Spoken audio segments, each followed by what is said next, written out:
Hello, friends, and welcome back to Stories About Entitled People. First up, a classic tale of quiet revenge from a conservative oil company's legal department.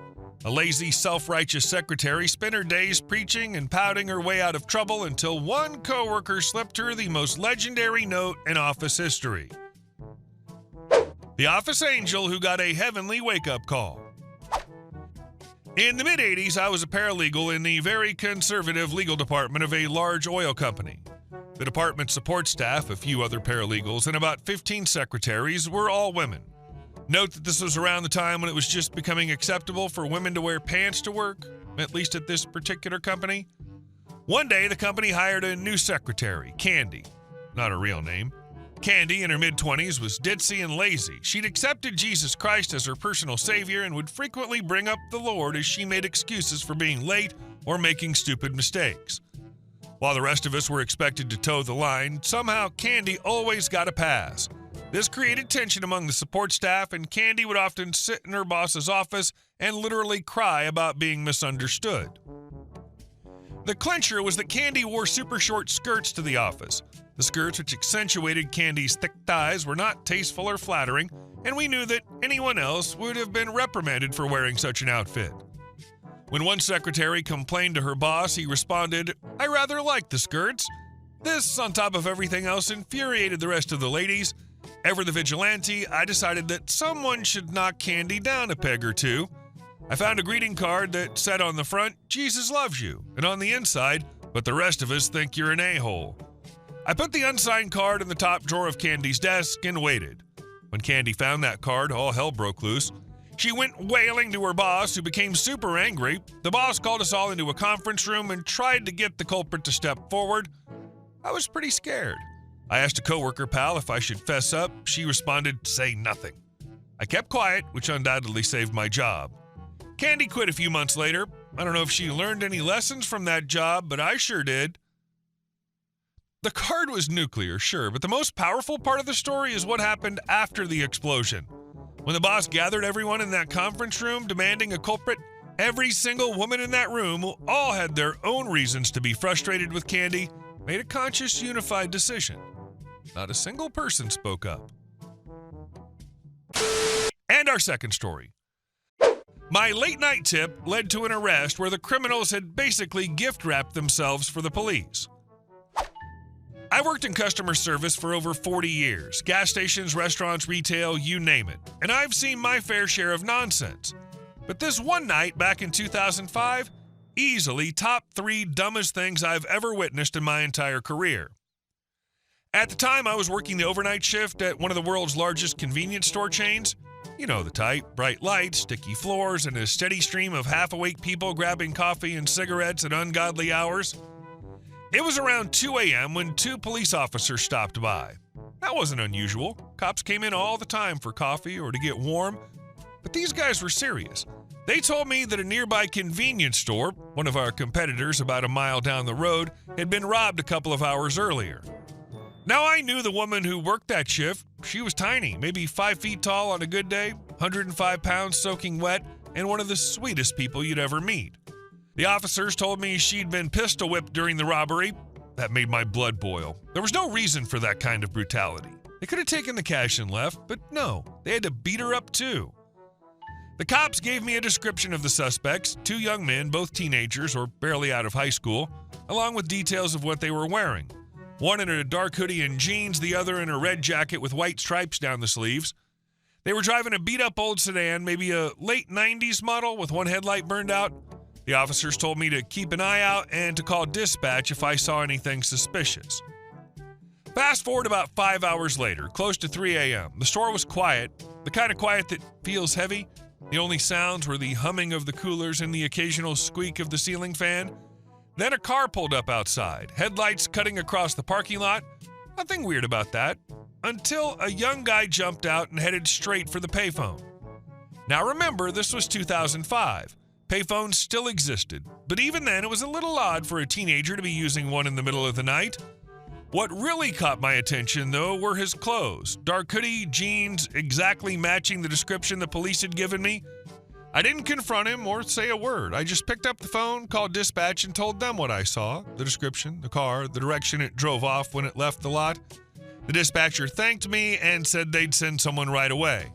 I kid you not even 30 seconds later, a patrol car screamed by the front of the store, lights flashing but no siren, trying not to alert the suspects. I figured that was that and went back to wiping down the counter. But curiosity had me buzzing. A few hours later, one of the officers stopped by to give me the rundown. They'd caught the suspects about 4 blocks from my store, and here's where it went from serious to downright stupid. Not only were the robbers driving the same exact car from the crime, not only were they still wearing the same clothes from 5 hours earlier, but they hadn't even tried to hide the evidence. According to the cops, when they pulled the car over, the money from the robbery, cash stolen from the store register, was sitting in plain sight on the front seat. Just stacks of bills rubber banded together, right there under the dome light. To make it even worse, the gun they used to pistol whip the attendant lying right next to the money.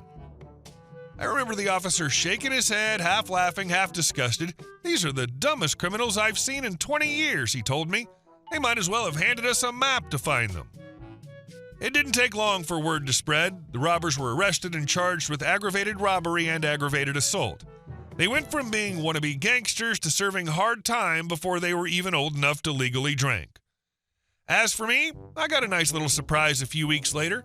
A community service commendation from the local police department for helping them locate the suspects. Nothing fancy, just a framed certificate and a handshake from the chief. But it meant something to me. To this day, I still think about how unbelievably dumb those guys were. They could have gotten away with it if they'd even had half a brain. Changed clothes, ditched the car, maybe not stopped at a store 5 hours later wearing the same damn hoodie. But nope, they basically gift-wrapped their arrest. In 40 years of customer service, I've seen people do some questionable things. But these two knuckleheads, they take the cake. And our last story. Plan B, you're fired. I work in the sales department of a mid-sized American company in the Midwest, an office of glass partitions like an aquarium, a coffee machine that never worked, and air conditioning that kept it freezing even in November. Our general sales manager, Jack, was a legend, in a bad sense. In front of the owner, he'd fan his peacock feathers, showering him with, "Sir, brilliant decision, sir," chasing the boss's gaze like a dog waiting for a tossed bone. But the moment the office door clicked shut, Jack turned predator, cutting down subordinates, rushing them, belittling them, measuring people by hours, targets, and their tolerance for his sarcasm. That morning, we were expecting an important guest. Rumors flew around. The owner, Mr. Grayson, was meeting a potential partner about a big shipment of components. Everyone was tense.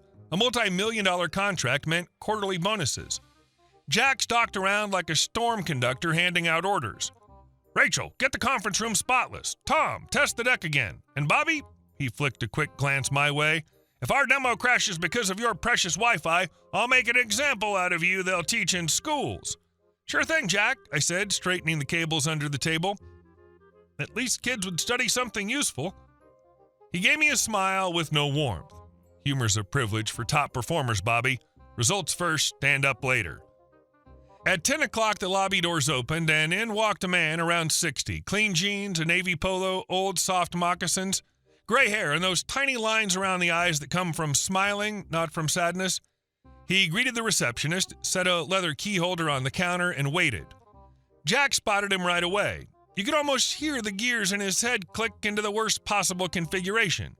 "You're the new janitor, right?" His voice pinged off the glass. "Mop and bucket are there on the right. The conference room needs to shine in 15 minutes. We got a major meeting." The man looked at him calmly. "I'm here to meet Mr. Grayson." Jack laughed, the kind of laugh that says nothing's funny, he just wants to show who's on top. "Really? With Mr. Grayson?"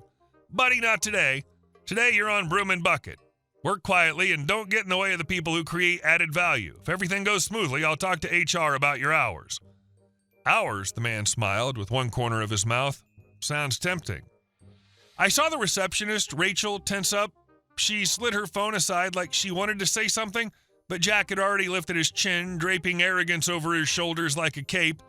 "And another thing," he added, "no freelancing. Start arguing or make a scene and I'll call security. One phone call from me in this town and you won't find work anywhere. Small world, got it?" The man nodded, picked up his phone from the counter, slipped it into his pocket, and without raising his voice said, "I understand. Thanks for the tip." He headed toward the hallway, and Jack couldn't resist. He called after him sharp, "And close the door behind you. This isn't a train station." The man stopped, took out his phone, tapped one contact. His voice turned warm, casual. "Harold, hey, I'm here." "Yeah, by reception." "I think I'm getting a peculiar welcome. Could you come down?" In the owner's office behind the glass wall, a shadow stirred. I thought I saw Mr. Grayson step into the hall, phone in hand, asking, "Where are you?" And suddenly our office went silent, like a studio right before going live. Grayson came out, no jacket, a touch of surprise on his face. He saw the man in the polo, and a smile flashed across his features. "Benny!" He opened his arms, trying to shave 10 years off by ditching the suit.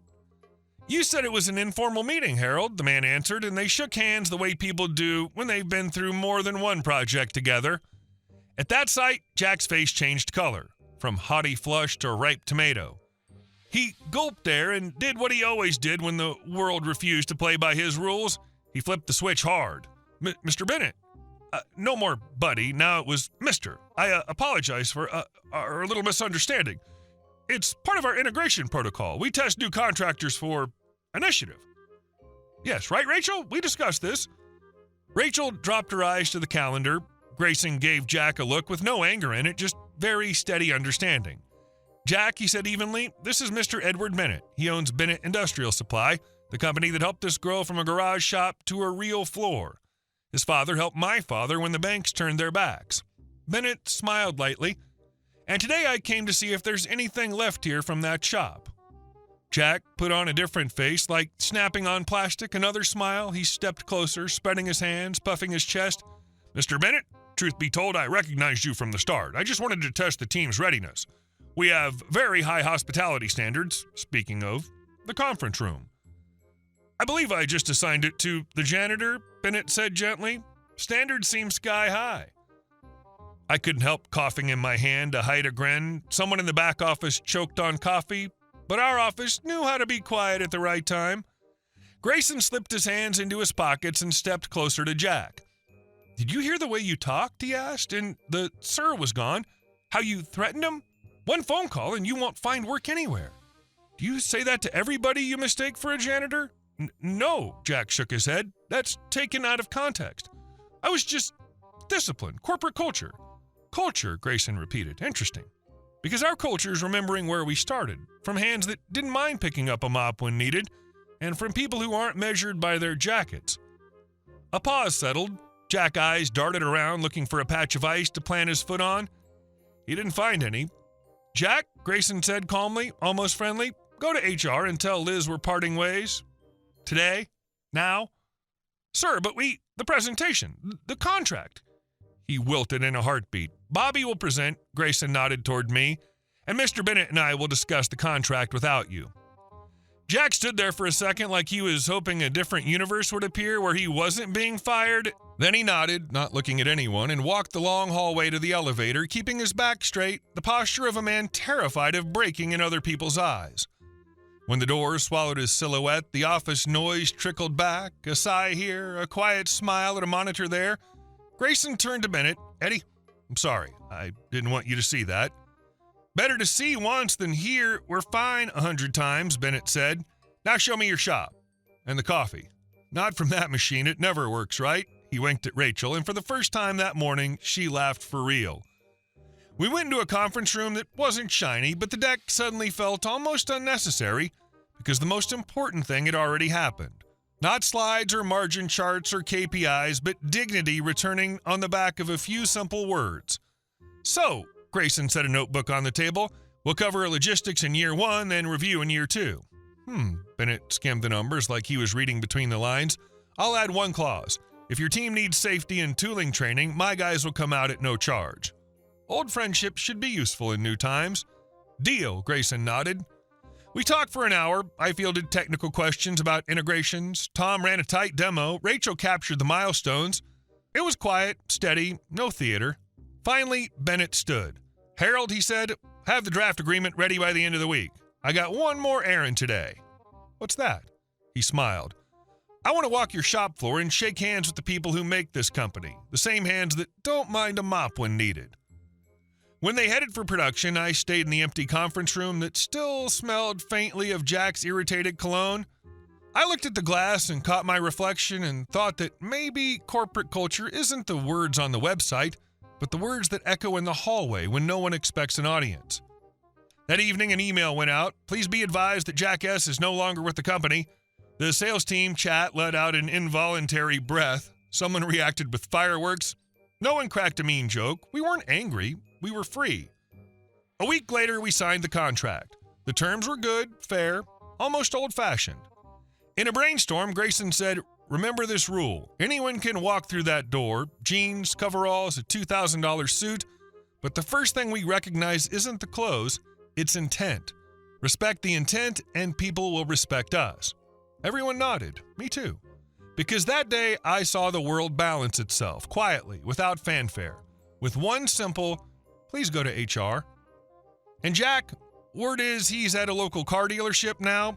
Suits him. You can praise any metallic sheen, bow to every new sir, and never mistake a client for a janitor.